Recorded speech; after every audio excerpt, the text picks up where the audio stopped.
읽겠습니다. 또 내게 지팡이 같은 갈대를 주며 말하기를 일어나서 하나님의 성전과 제단과 그 안에서 경배하는 자들을 측량하되 성전 바깥 마당은 측량하지 말고 그냥 두라.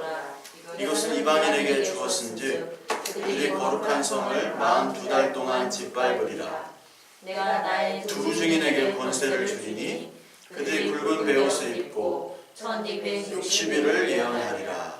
그들은 이 땅에 주 앞에서 서 있는 듯 감람나무와 두 촛대니 만일 누구든지 그들을 해하고자 하면 그들의 입에서 불이 나와서 그들의 원수를 삼켜버릴 것이요 누구든지 그들을 해하고자 하면 반드시 이와 같이 죽음을 당하리라.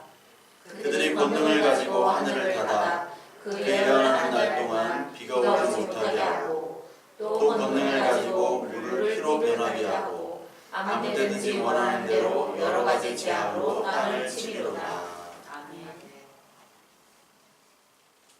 그리고 10장 지난주에 이제 그 두루마리를 가져서 먹어라. 그리고 그 먹으면은 네 입에는 꿀같이 달지만 내 배에서는 쓰게 되고 그러나 그 말씀을 예언하라 이렇게 얘기하셨죠. 그래서 요한계시록 10장부터 11장 한번 넘어가겠습니다. 11장 14절까지가 요게 이제 삽입 끼워 넣는 그런 장이 된다고 말씀을 드렸어요. 그래서 왜 끼워 넣느냐? 늘 이제 앞에 인심판에도 마찬가지로 끼워 넣는 장면이 있었는데 이게 6번째 나팔 재앙과 7번째 나팔 재앙 사이, 그러니까 인심판과 나팔 심판, 대접 심판은 모두 똑같은 심판이라고 그런 거죠. 똑같은 심판. 그러니까 6번째 심판과 7번째 심판은 이제 맨 마지막인 거예요. 7번째 심판은 맨 마지막이니까. 그러니까 하나님께서 마지막 심판이 되기 전에 우리에게 지금 그 끼워넣기를 하셔가지고 요한에게 마지막 7번째가 오기 전에 너희들이 지금 해야 될 일을 10장과 11장 14절까지 보여주고 계신 거예요. 그래서 10장에서는 책에 대해서 나왔죠. 책, 계시입니다. 계시의 책. 계시의 책, 이 생명의 말씀, 이거를 예언하라고 그랬죠. 네가 먼저 먹고 그거를 소화시켜서 그게 달지만 곧 쓰게 되는 그 말씀을 네가 예언하고 말씀을 전하라고 그랬죠. 그게 우리의 사명으로 우리를 불러주신 거니까. 그리고 오늘 11장에서는 여기 증인이라고 나옵니다. 즉 우리 교회는 증인이 돼야겠죠. 교회는 증인이잖아요. 그러니까 예수 그리스도께서 하신 일, 그 말씀에 대한 증인이 바로 우리다. 그래서 너희들이 7번째 심판까지 되기 전에 너희들은 그 말씀을 예언하고 또 증거해야 되고 증인으로 살아야 될 그런 사람들이다라는 것을 계속해서 강조를 하고 계신 겁니다. 그래서 이 계시록 10장과 11장에 나와 있는 요 예언과 증인의 말씀을 한 후 그 다음에 이제 7번째 나팔이 15절에 나오게 되는 거죠. 마지막 심판. 그러니까 우리는 지금 어떤 때 살고 있냐면 6번째 재앙과 7번째 재앙에 사실은 살고 있는 사람들이에요. 그렇겠죠? 그러니까 맨 마지막 때에 살고 있습니다. 마찬가지로 이 당시에도 이 사람들, 그 요한이 그 계시를 받았을 때 이 당시에 많은 교인들도 이제 곧 예수님이 오신다고 생각을 했겠죠. 예수님이 곧 온다고 하셨으니까, 곧 오신다고 했으니까 그 당시 사람들도 이제 곧 오시니까 우리가 이것들을 증거하는 일로 요한을 통해서 보여주시고 계속해서 초대교회 사람들은 이제 곧 오신다라고 믿고 그대로 생활을 했던 거예요. 근데 오늘날까지도 이것들을 그대로 너희가 예언과 증언을 하는 사람들로 마지막 때로 살아라라고 오늘도 저와 여러분들에게 초대교회처럼 말씀하고 계신 거죠. 그래서 이 두 증인으로 오늘 11장을 얘기하실 때 그 1절에 보니까 지팡이 같은 갈대를 그 요한에게 딱 주셔서 말하기를 성전과 제단 그 안에 경배하는 자들을 측량하라고 이렇게 얘기를 하세요. 갈대를 주셨다. 그래서 이 갈대를 주셨다는 말이 계시록 21장에도 나옵니다. 21장 15절 한번 보겠습니다. 21장 15절에 보시면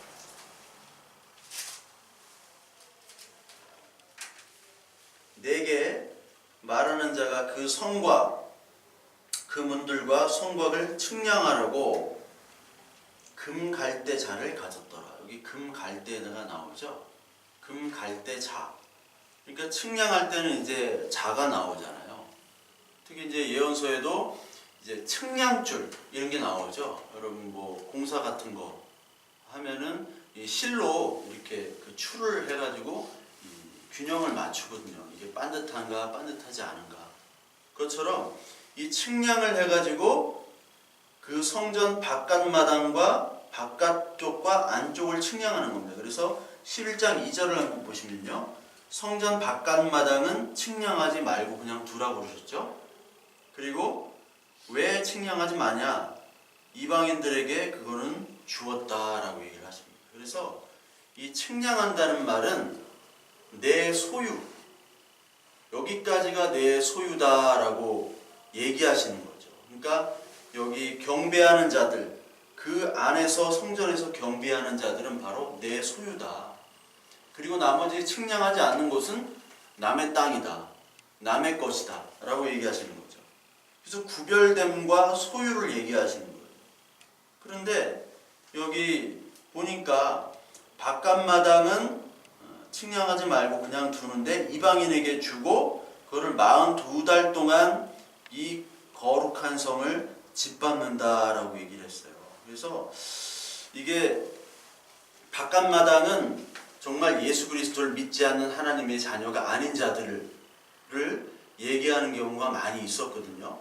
그리고 측량된 거는 하나님의 자녀고 우리는 흔히 그렇게 생각을 합니다. 그런데 또 어떻게 또 볼 수가 있냐면 성전 바깥마당까지도 다 우리가 될 수도 있어요. 성전 바깥마당. 왜 그러냐면 내 안에 성전 바깥마당이 사실은 있거든요. 내 안에. 그 성전 바깥마당을 하나님이 이방인을 통해서 우리를 거룩하도록 만들기 위해서 42달 동안 짓밟을 수가 있습니다. 그래서 우리는 하나님의 측량받은 성전 안의 사람이지만 사실은 우리는 성전 바깥마당에 있는 사람들처럼 짓밟힐 때가 많이 있다라는 거예요. 그게 예전에 선지자도 그랬고요. 지금 이것을 얘기하는 지금 요한도 그렇고요. 그리고 동역자 제자들도 그렇고요. 특히 누가 그러셨냐 하면 예수 그리스도께서 그러셨다는 거죠. 그래서 여러분 히브리서 13장 한번 보겠습니다. 히브리서 13장을 보시면 예수님의 고난을 받으시는 것을 성전 바깥에, 성문 바깥에 고난을 받으셨다라는 말이 나와요.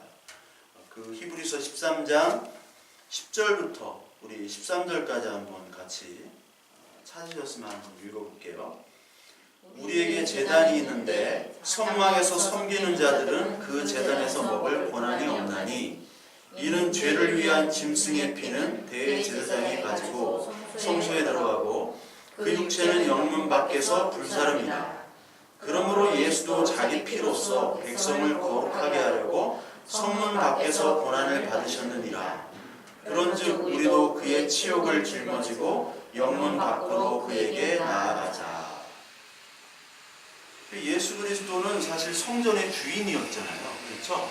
안식일의 주인이고 성전의 주인이고 모든 것의 주인이었는데 실제로 그 성전의 주인은 바리새인들이었고 그리고 사두개인들이었고 제사장들이었고 또 로마의 관리들이었단 말이에요. 예수님이 사실 자기가 주인임에도 불구하고 자기는 그 성문 밖에서 십자가에 처참하게 죽으시게 되죠.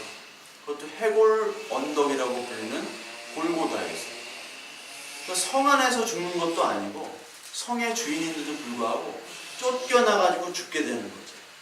이거를 바로 성문 밖에서 고난받으셨다고 얘기를 합니다. 그래서 13절에 그런즉 우리도 그의 치욕을 짊어지고 영문 밖으로 그에게 나아가자.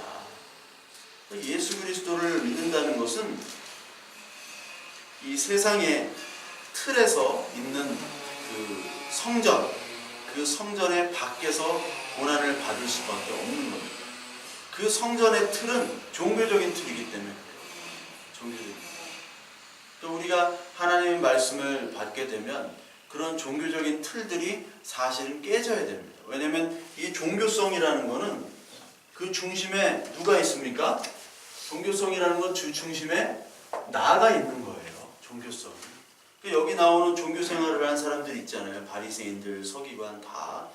이런 사람들은 나예요.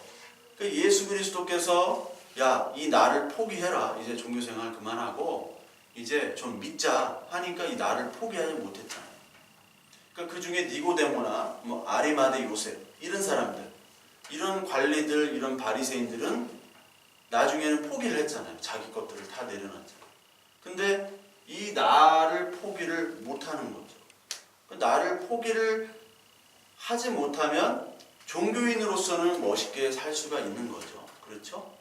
목회도 열심히 잘 이렇게 할 수도 있고, 그리고 뭐 어떤 직분을 받고, 그리고 밖에서도 엘리트가 되고 교회 안에서도 대접을 받을 수 있는 그런 사람이 될 수가 있겠죠.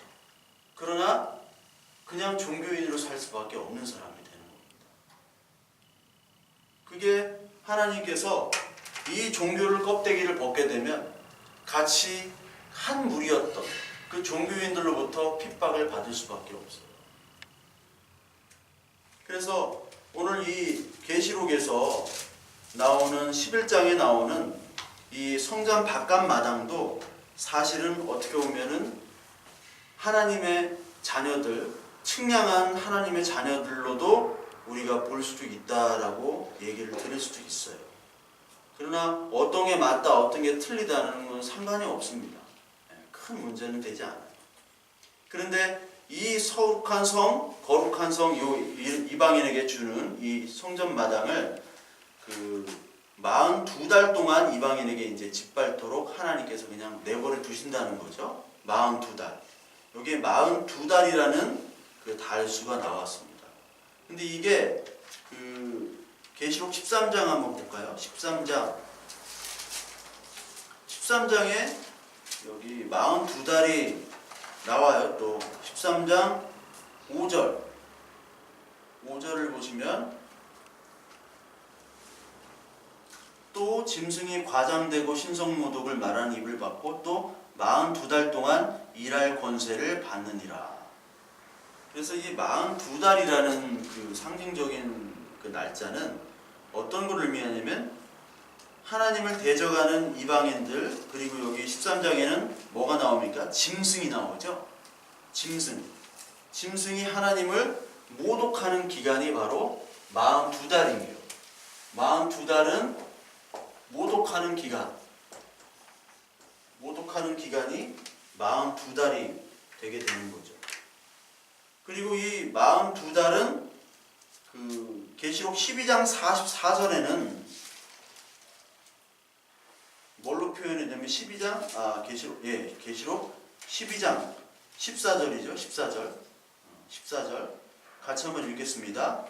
그 여자가 큰 독수리의 두 날개를 받아 광야 자기 곳으로 날아가 거기서 그 뱀의 낯을 피하여 한 때와 두 때와 반 때를 양육받으매. 여기 한 때와 두 때와 반 때라는 게 나오죠. 그 때라는 걸 그냥 1년으로 보시면 돼요. 1년, 2년, 그리고 6개월. 그래서 1 더하기 2 더하기 6개월 하면은 42달이 되는 거죠. 그러니까 한 때, 두 때, 반 때. 한 때, 두 때, 반 때. 반 때는 여기 12장에 14절에 나온 것처럼 하나님께서 이 교회를 양육하고 보호하시는 그 날짜를 바로 한때, 두때, 반때라고 말씀을 하신 겁니다. 보호와 양육의 때를 이렇게 얘기하셨어요. 그리고 여기 또 그 3절, 11장 3절에는 뭐를 얘기하냐면 1260일이라고 나오죠. 1260일. 그러니까 예언을 1260일. 1260일. 이게 같은 겁니다. 이거는 예언을 하는 때 예언의 강조가 되어 있어요. 이게 42, 한때, 두때, 반때, 1260일 이게 다 같은 상징을 얘기하는 거죠. 즉 이거는 예수 그리스도께서 이제 오셨다가 다시 오실 그 사이의 기간, 그 사이의 기간을 얘기하면서 그 사이의 기간은 어떤 일들이 벌어지느냐, 이 짐승이 하나님의 이름을 모독하고 그리고 그러면서 동시에 하나님께서 우리를 보호하고 양육하시는 거죠. 왜냐하면 성전을 측량해가지고 우리를 보호하시는 거니까요. 너는 내 거야 라고 보호를 하시는 거예요. 그러면서 너는 내 거야 보호하면서 모독을 당하고 핍박 고난을 당하지만 이방인들에게 짓밟히지만 그럼에도 너희들은 뭐를 해라? 예언을 해라라는 겁니다. 이게 성경에 그대로 나와 있죠. 지금 예언을 하는 날, 그리고 양육 보호받는 날, 그리고 짓밟히는 날. 그래서 이렇게 세 가지로 이렇게 나눠져 있는 거예요. 이 성격이. 그래서 여기 42달 동안 짓밟히면서 그리고 1260일 동안 예언을 하는데 여기 3절에 누구에게 그 예언할 권세를 주느냐, 여기 누가 나오죠? 두 증인이라는 게 나옵니다. 두 증인. 두 증인에게 예언을 권세를 주시는 거죠. 딴 사람에게 주는 것이 아니라 증인에게 주는 것이고 한 명에게 주는 것이 아니라 두 명에게 주는 것입니다. 그래서 이 둘이라는 숫자는 증인의 숫자죠. 증인, 증거의 숫자입니다. 그래서 요한복음 17장 한번 보겠습니다. 요한복음 17장, 요한복음 8장 17절. 요한복음 8장 17절에 보면 우리 16절, 17절, 18절 이렇게 읽을게요. 만일 내가 판단하여도 내 판단이 참되니 이는 내가 혼자 있는 것이 아니요 나를 보내신 이가 나와 함께 계심이라. 너희 율법에도 두 사람의 증언이 참되다 기록되었으니 내가 나를 위하여 증언하는 자가 되고 나를 보내신 아버지도 나를 위하여 증언하시느니라. 두 사람의 증언이 참된 거죠. 두 사람의 증언. 그러면서 예수님께서는 하나님과 내가 두 사람의 증인자로 이제 내가 한 말이 증언이 된다라고 얘기를 하셨고, 또 신명기 19장 15절에도 어떤 법을 판단할 때 두 명이 꼭 증인이 있어야 된다는 거죠. 그러니까 둘이라는 거는 증언을 할 수 있는, 증인이 되는 숫자가 바로 둘입니다. 그리고 오늘 얘기하는 여기 그 두 증인은 사실 이 스가랴서에 나오는 감람나무의 두 촛대와 연결이 되는 거예요. 연결. 그래서 오늘 4절에 보니까 그 증인에 대해서 설명을 하는 거죠. 두 증인이 누굽니까? 이 땅에 주 앞에 서 있는 두 감람나무와 촛대라고 나오죠. 두 감람나무와 두 촛대. 우리 스가랴서 4장 한번 보겠습니다. 스가랴서 4장.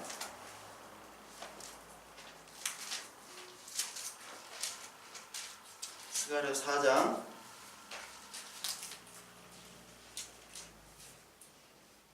우리 3절 한번 보겠습니다. 3절. 그 등잔대 곁에 두 감람나무가 있는데 하나는 그 기름 그릇 오른쪽에 있고 하나는 그 왼쪽에 있나이다 하고, 그러니까 두 감람나무가 두 그루가 있는 거죠. 등잔에. 여기도 이제 두 증인과 두 감람나무가 있다라는 거죠.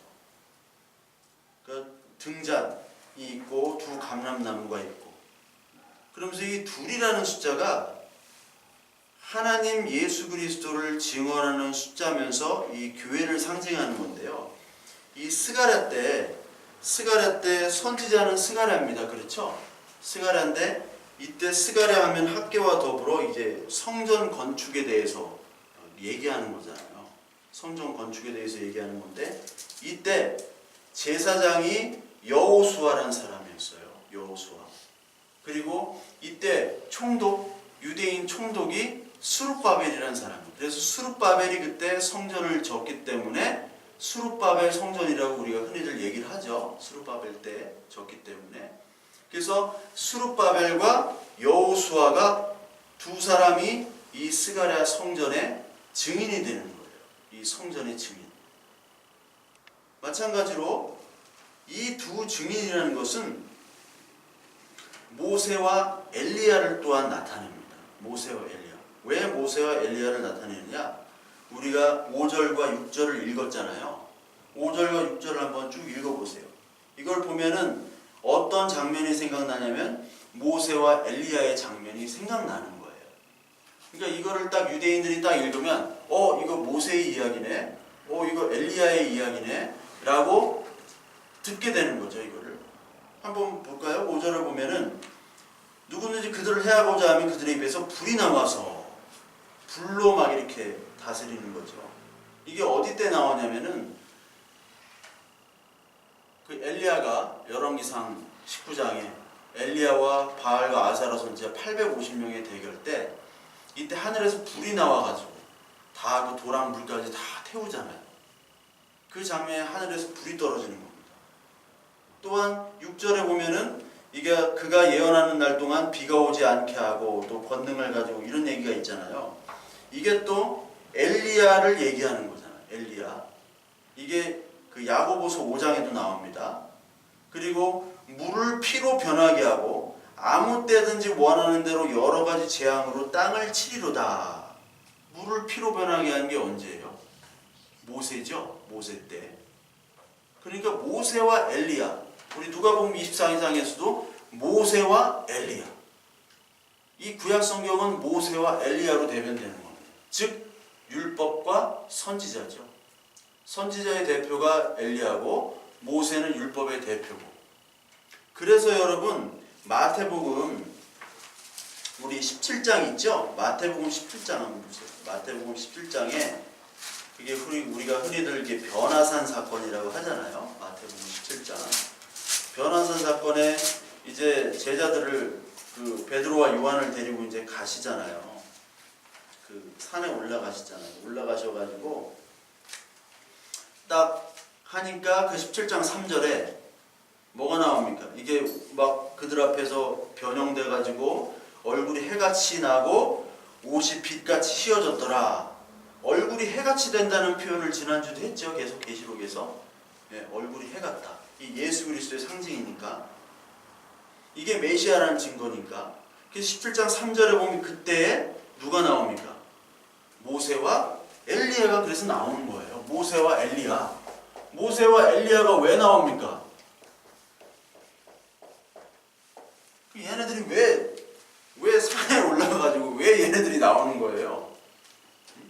모세와 엘리야 딱 있죠? 근데 누가 데리고 갔어요? 예수님이 데리고 갔죠? 예수님이. 그러면 모세와 엘리야는 누구를 증거한다는 거예요? 예수 그리스도를 증거한다는 거죠. 그거를 보여주러 간 거예요. 이 요한과 베드로를 데리고. 그러니까 요한이 지금 계시록에서 하나님의 말씀을 쫙 이렇게 막 듣고 있으면 어떤 생각이 들까요? 야, 이 말씀을 막 떨어지는데 이거를 보면서 맞아, 내가 변화산에서 갔지. 모세와 엘리야를 봤지.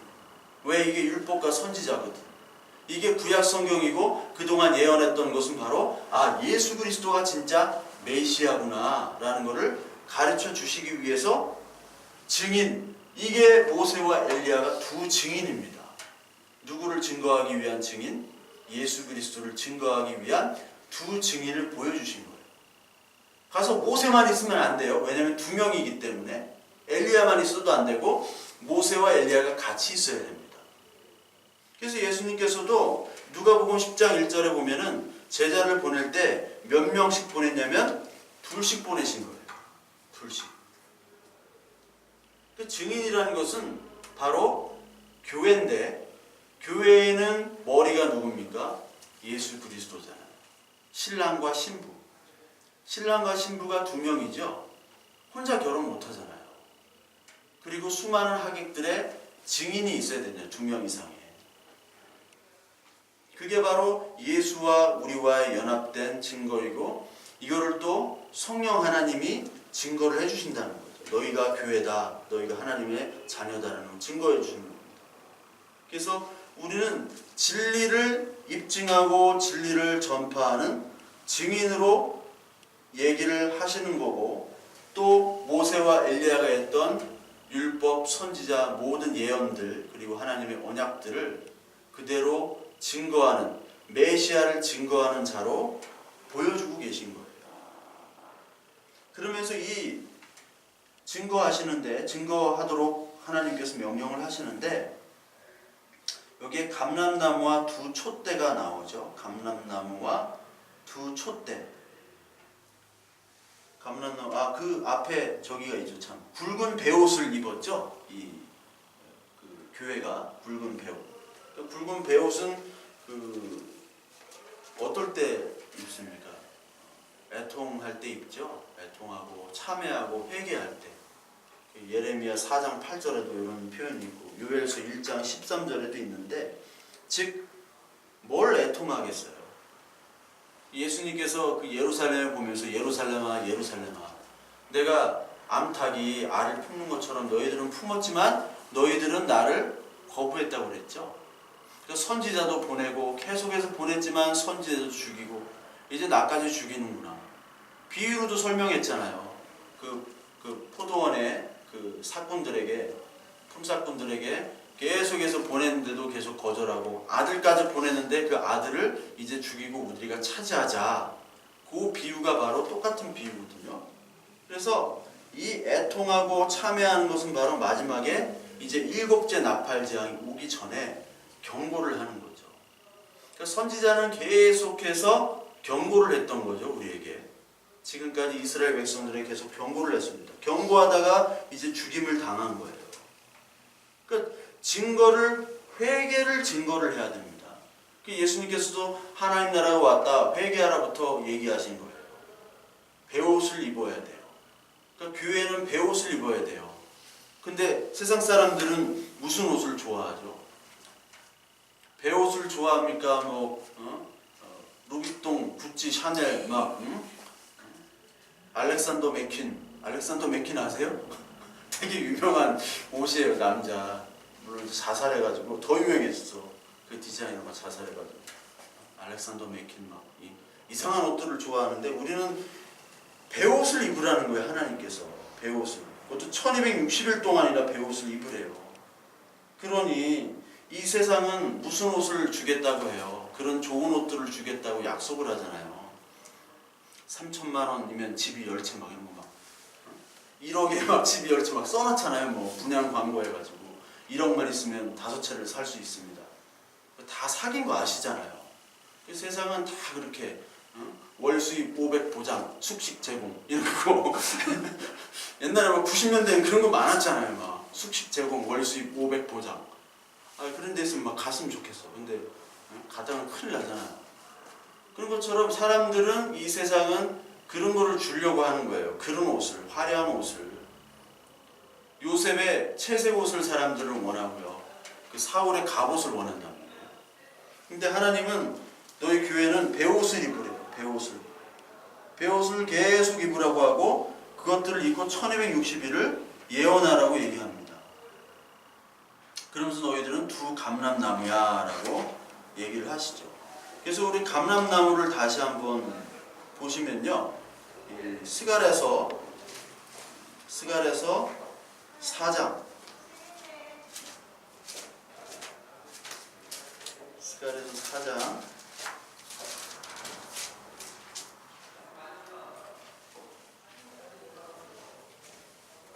4장에 이 두 감람나무가 딱 있고 등대가 딱 있습니다.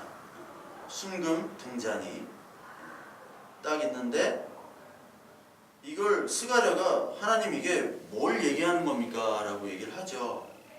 그래서 내게 말하는 천사에게 물어 이르되 주여 이것들이 무엇이니까 하니, 천사가 대답하여 이르되 이것들이 무엇인지 알지 못하느냐.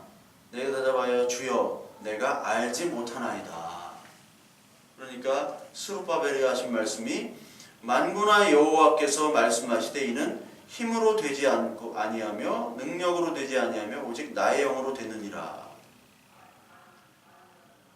이게 바로 감람나무 기름 그리고 영으로 되는 능력, 요거를 이렇게 얘기하시는 거예요. 즉 하나님의 이 그 등대가 있고요. 요 등잔이 촛대잖아요. 촛대. 근데 이 촛대는 계시록에서 뭐를 상징한다고 하셨죠? 교회를 상징한다고 그랬죠? 계시록 1장에. 등잔이 촛대니까. 그러면 이 등잔은 교회고, 교회는 등잔은 이제 어두운 성소에서 밝은 빛을 비춰야 되니까, 빛을 비추려면 올리브 기름이 필요하죠. 이 올리브 기름은 감람나무에서 나오는 기름입니다. 감람나무가 올리브 나무니까. 감람나무에서 계속해서 나와야 되는 거예요. 기름은 성령이죠. 그러니까 감람나무에서 쥐어 짜는 게 아니라 성령 하나님이 그대로 흘려 보내야 되는 거죠. 그 보내는 걸로 이 빛이 비춰지고 계속해서 지속적으로 끊이지 않는 그 생명을 주시겠다는 겁니다. 근데 우리들은 어떻게 보면은 이거를 막 쥐어 짜려고 하죠. 감람나무 막 비틀어가지고 막 어떻게든 막 쥐어 짜가지고 이게 하나님의 역사다, 은혜다라고 얘기를 하는 거예요. 그게 어떤 행위였냐면 바알과 아세라를 믿는 850명이 행했던 행위들이에요. 왜냐면 엘리야는 가만히 있었잖아요. 가만히 뭐 한번 보자, 뭐 어떻게 되든지 하나님이 하시는 거니까. 근데 그 바알과 아세라 선지자들은 자기를 이제 학대를 하고 막 자해를 하고 피를 내고, 하나님이 이제 부른다 그러면 피를 내가지고 더 하나님 흥분시켜야 된다. 자기 바알신을 흥분시켜야 되고, 그게 쥐어 짜내는 겁니다. 그러니까 어떻게 보면은 우리가 성령 하나님이 우리가 보이지 않잖아요. 그러니까 우리가 쥐어 짜는 것들을 우리가 은혜로 착각할 수 있다는 겁니다. 쥐어 짜는 행위. 그래서 오늘 6절이나 5절이나 나오는 것들은 다 어떤 능력이냐면 우리는 아무것도 할 수 없는 거예요. 엘리야 한 명이죠. 그리고 모세와 노예들이에요. 다 이스라엘. 근데 그들과 상대했던 사람들은 850명이고 또한 세계 최강대국인 애굽이었습니다. 상대가 되지 않는데 그 상대가 되지 않는 사람들이 정말 큰 거인을, 거대한 그 제국을 이겼다는 거예요. 어떻게 이겼느냐? 그게 바로 감람나무 성령의 능력인데, 이게 교회의 싸움이고 교회의 승리인데, 우리 흔히들 어떻게 하냐면 이 교회의 능력과 교회의 싸움을 물리적으로만 생각을 하게 돼요. 물리적으로만. 하나님을 대적하는 사람들과 싸워 이긴 모세와 엘리야의 능력이 모세와 엘리야의 능력도 아니고 하나님께서 전적으로 주시는 것인데, 그것을 우리는 어떻게 생각하냐면은 우리의 능력과 우리의 힘으로 바꿔서 우리가 성취하려고 하는 것들을 지금까지 해왔습니다. 그게 이제 종교예요. 그게. 그래서 하나님의 싸움이라는 것, 하나님의 능력이라는 것은 하나님께서 하시는 것이지 우리가 하는 게 아니에요. 그래서 우리 한국교회가 특히 많이 했던 게 뭐냐면, 교회에서 누구를 만들길 원했냐면은 요셉을 만들길 원했습니다. 비전, 드림, 뭐 중고등부는 다 막 비전 메이커, 막 드림 메이커. 그거 안 붙었으면은 그거 잘려요. 아니 막 그 전에 막 목사님들이 막 비전 막 드림 하려고 그러는데 내가 다 떼어버렸어. 그래가지고 그래서 아이고 왜 드냐고, 좋은 말인데 그 비전은 딴 거에서 좀 찾자고. 별로 안 좋아하더라고. 누굴 만들길 원했냐면 모세나 엘리야나 그리고 요셉이나 이런 사람들의 어떤 그 지위, 엘리트적인 것들을 원했어요. 그래서 교회에서 엘리트 만들기에 좀 중점을 뒀습니다. 그래서 가장 엘리트라고 할 수 있는 요셉, 다니엘, 왜냐하면 총리였으니까. 네. 총리급은 돼야지, 얘들을 엘리트로 세워야지 어떻게 됩니까? 그 사람이 높은 지위에 올라가면 전도가 잘 될 거 아니에요. 군대교회 가보세요. 사단장이 바뀌었어요. 전에는 사단장이 절에 갔는데 이번 사단장은 교회를 가요. 그럼 밑에 별 하나짜리부터 바풀떼기 하나까지 다 어디를 가겠어요? 다 교회로 간다고요.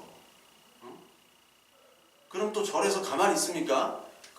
스님들이 와가지고 왜 그 종교 핍박하냐고 또 뭐라고 해요, 국방부에다가. 그러니까 다 이게 라인을 쓰려고 한단 말이에요. 그 별자리들, 이런 사람들, 높은 사람들을 크리스찬으로 만들자. 그게 돼버렸어요. 여러분 다니엘 학습법 아시죠? 다니엘 학습법. 그 양반 뭐 목사님인지 모르겠는데 제가 듣기로는 그분하고 친한 분이랑 저랑 좀 알아요. 같이 형하고 그랬더라고요. 그분이랑. 근데 뭐 돈독이 올랐다고 그러나? 예. 뭐 아주 좀 이렇게 부잣집 그 부인을 좀 만났대요. 뭐 그게 또 사실인지 아닌지 모르겠는데 그래서 지원도 해주고 뭐 다니엘 학습법 하는데 여러분 다니엘 학습법이 뭐 다니엘처럼 막 해가지고 뭐 공부를 잘하고 공부는요 원래 잘해야 돼요. 막 노력한다고 이게 잘 안 됩니다. 근데 공부 못하는 애들 갖다가 아침부터 큐티를 하면 머리가 좋아지고 막 뭘 하면 막 이렇게 하는데 애들이 화딱 지나가지고 다니엘 학습법이 이제 거의 안 될 거예요. 벌써 끝났거든 그거는. 그러니까 우리는 뭘 했냐면 그거를 딱 차용해다가 엘리트 만들기에 골몰을 했어요. 하나님의 능력이라는 것 어리석은 능력이잖아요. 노아 120년 동안 어리석은 그 짓을 했습니다. 그리고 모세, 엘리야 얼마나 어리석은 짓들을 했어요. 아니 하나님이 있다고 여호와 하나님이 그 애굽으로부터 탈출을 하라고? 그게 말이나 되는 얘기가 아니잖아요. 교회는 계속해서 말도 안 되는 얘기를 증거하는 게 교회예요, 사실은. 왜? 하나님 자체가 말이 안 되고 하나님이란 분이 언약이 말이 안 되는 거예요. 우리의 죄인인데도 불구하고 우리를 사랑하셔서 우리를 구원해 주셨다? 우리를 예정으로 인도해 주셨다? 자녀로 택하셨다? 이거 자체가 말이 안 되는 거죠. 그걸 믿는다는 것 자체가 말이 안 되고 그리고 보이지 않는 하나님께 엘리야처럼 기도하고 그 기도로 병이 낫기도 하고 비가 오기도 하고 그리고 다시 바알과 선지자들 그 아세라 선지자들과 대결했을 때 이기는 그 능력 보이지 않는 그 능력을 기도로 하는 그것들은 세상이 알 수 없는 능력들입니다. 근데 많은 교회들은 이제 세상 방식으로 똑같이 힘과 힘 대결로 이기려고 하는 것들이 보여지기 시작했어요. 왜? 교회가 힘이 있고 돈이 생기고 많은 사람들이 몰려드니까. 그러면 그럴수록 교회의 능력이 사라집니다. 교회의 영광이 사라지잖아요. 영광도 사라지고 힘도 사라지고 모든 것들이 사라지는데 사람들은 그걸 원하는 거예요.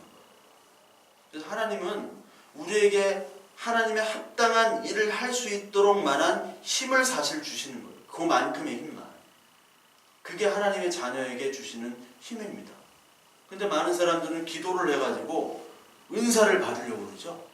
은사를 받아서 그것을 내 걸로 만드는 거예요. 은사라는 것은 하나님이 소유하고 우리에게 필요할 때 잠깐 주시는 거예요. 너 나의 일을 위해서 요거 좀 해. 할 때 주시는 겁니다. 그 일을 하지 않으면 은사는 다 떠나가는 거예요. 근데 우리는 기도로 땡긴다고 그러죠. 땡긴다고. 땡겨가지고 기도로 땡겨가지고 그거를 내 걸로 만들어서 그걸로 이름도 내고 돈도 벌고 유명해지고 막 그걸로 쓰는 거예요. 그 힘을 가지려고 하는 거예요. 그 힘을. 주여를 10,000번 땡기는 교회 내가 갔어요. 광주에 끌려가가지고 목사님이 주여 주여 주여만 그 자매가 오빠 문화 충격 받지 마. 우리 교회는 주여만 10,000번 땡겨. 딴 거 없어요. 딴 기도를 아무것도 안 해요. 기도 제목 딱 주고 주여 이게 저기 박명수 쪼쪼 댄스가 되더라고요. 이게 되더라고요. 주여 주여. 아 실제로 1시간 반을 기도하는데 다음은 무슨 기도를 하겠습니다. 선교를 위한 기도하는 이것만 해요. 진짜 우리 장인어른이 될 뻔했던 그분이 오빠 충격받지 마. 문화 충격이었어요 그때. 주여만 그렇게 막 너무 막 머리가 아프더라고요. 네. 그런 게 있어요. 그러니까 우리는 우리의 기도, 우리의 능력은 힘도 아니고 돈도 아니고 능도 아니고 뭡니까? 하나님의 영이다. 스가랴에서 나온 그 하나님의 능으로 얘기하시는 거예요. 영으로. 그래서 두 감람나무에서 기름이 흘러나와야 되는 것이지 짜는 게 아닙니다. 짤 수 있는 것도 아니고 짜서도 안 되는 거고. 하나님의 힘, 하나님의 능력은 하나님께서 주시는 것이죠. 그래서 하나님이 오늘 이 감람나무를 세우시고 이 교회를 세우셔서 증언을 하실 때 아까 굵은 베옷을 입고 하시잖아요. 그 굵은 베옷이 사실은 능력이에요. 왜냐하면 회개를 던져주니까. 회개. 그래서 여러분 복음의 핵심이라고 할 수 있는 로마서 있잖아요. 로마서를 쭉 읽어보세요. 로마서 1장부터 3장까지 뭐를 얘기하냐면 계속해서 죄에 대해서 얘기하고 너희들은 하나님 영광을 떠났고 그리고 너희들은 의인이 하나도 없고 이거를 3장까지 계속 죄에 대해서 얘기합니다. 그러니까 복음의 핵심이라는 건 뭐냐면 너희들 교회가 먼저 하나님의 성령을 받아 그 성령으로 말미암아 죄를 먼저 굵은 베옷을 입고 예언을 하는 것으로부터 시작이 되는 거예요. 로마서에도 그렇고. 근데 사람들은 죄를 얘기하면 싫어하잖아요. 죄를 얘기하면 싫어하기 때문에 교회에서 죄를 얘기하면 전도가 안 돼요. 그리고 죄를 너무나 얘기하면 사람들이 우울해지고 막 염세적이 돼버리고 그래서 사람들이 안 돼요. 그래서 그 사람들에게는 부드럽게 조용하게 좋은 말로 해야 돼요. 교회 문턱을 낮춰야 됩니다. 교회 문턱은 낮춰져야 되지만 저는 그런 방식으로 낮춰서는 안 된다고 생각해요. 왜냐하면 하나님의 말씀의 진리를 왜곡하면서 교회의 문턱을 낮추려고 해요. 많이들. 근데 그거는 하나님의 능력이 안 되는 겁니다. 하나님이 일하시지 않는 겁니다. 교회의 부흥이라는 것, 이것들은 사람이 많아지고 헌금이 많아지고 일단 오면 부흥으로 사람들이 여겨지는 거예요. 이거 자체가 사실 굵은 베옷을 입고 감람나무에서 주시는 그 촛대의 능력을 아직까지는 인정하지 않는 삶인 것 같아요. 그래서 오늘 이 감람나무의 기름이 나와야지만이 내가 굵은 베옷을 입을 수 있고요. 그 감람나무 기름이 나올 때 내 죄를 깨달을 수 있고 그 죄를 알 때 하나님의 은혜가 얼마나 큰지를 알 수 있게 됩니다. 그래야 사람이 주목하지 않는 교회가 되고 하나님에게만 이제 나에게 자랑할 것은 성령으로 말미암아 이제 십자가밖에는 자랑할 것이 없다. 예전에 성령을 몰랐을 때는 하나님 우리에게 성령을 주시지 않을 때는 내 거를 자랑했다고 했잖아요. 바울이. 그러나 하나님의 성령, 내가 하나님의 그 감람나무의 성령의 기름을 받아서 칭령받은 하나님의 거룩한 자녀가 됐을 때는 이제 나는 뭐만 자랑하겠다? 그리스도의 십자가만 자랑하는 거예요. 십자가만. 그래서 복음은 십자가를 전하는 거지 교회를 홍보하는 게 아닙니다. 기도의 능력은 나의 기도 응답받은 그 능력을 얘기하는 것이 아니라 하나님이 나에게 말도 안 되는 기도를 했음에도 불구하고 하나님께서 하나님의 자녀로 합당한 일에 쓰임받도록 그 일을 인도하셨다라는 그 하나님을 자랑해야 되는 거예요. 근데 많은 사람들이 사람에게 주목을 아직까지 하고 있어요. 저랑 같이 일했던 목사님이 영화 감독이 되셨어요. 영화 감독이 되셨는데 되게 유명한 감독이 되셨어요. 기독교 영화. 제자 오카눔이라고 여러분 들어보셨나요? 모르세요? 제자 오카눔. 재작년인가 그래도 기독교 다큐멘터리 영화 중에서는 가장 많은 사람들이 봤는데 제자 오카눔 목사라고 들어보셨죠? 그리고 또 2편을 찍어서 광인 오카눔 해가지고 그래가지고 내가 전화 한마디 하려고 그랬어. 이제 그만하라고. 왜 자꾸 오카눔 목사 그 개봉하기 전에 저한테 전화를 했어요. 그 목사님이. 이게 버전이 두 개가 있는데 조금 이제 사랑의 교회를 조금 이제 비판하는 버전하고 마무리만, 그리고 조금 감싸는 버전하고 어떤 거 했으면 좋겠냐고 목사님 한번 의견을 내봐달라고. 그래서 난 모르겠다고 대답을 안 했어. 목사님 알아서 하시라고. 근데 그 영화를 보고 또 광인도 보고 하면서 목사님이 계속 사람에게 주목을 하는구나. 아마 오카나 목사님도 그런 영화를 하는 거를 싫어할 거예요. 왜? 자기가 잘못했은 걸 아니까. 자기는 아무것도 아닌 걸 아니까. 자기는 껍데기였다는 걸 아니까. 하나님을 드러내야 되는데 인간 오카눔과 그리고 그의 제자 훈련에 미쳤던 그의 사역들을 통해서 다시 한번 이거를 부흥을 시키자라는 그런 취지거든요. 좀 깨끗하고 좀 사회 개혁도 하고 그러면서 성경으로 돌아가고 다 좋긴 한데 포커스가 인간에게 맞춰져 있다. 인간. 왜? 사람들은 그걸 좋아하거든요. 보이지 않는 하나님을 어떻게 그 복음을 담으면은 사람들 잘 안 봅니다. 보여지는 어떤 사람이 그것들을 성취한 결과물을 원해요. 그래서 우리도 이제 흐트러졌는데 저 사람이 했던 저 정신과 취지와 저 결과물들을 보고 우리도 다시 한번 일어나자. 다시 한번 해보자. 그럴 때 흥행도 되고 사람도 오고 보기도 하잖아요. 근데 두 번이나 하니까 한 번은 족한데 내가 전화 한번 해야겠어요. 우선 이제 그만하라고 3편 또 찍을 것 같아. 3편은 아닙니다.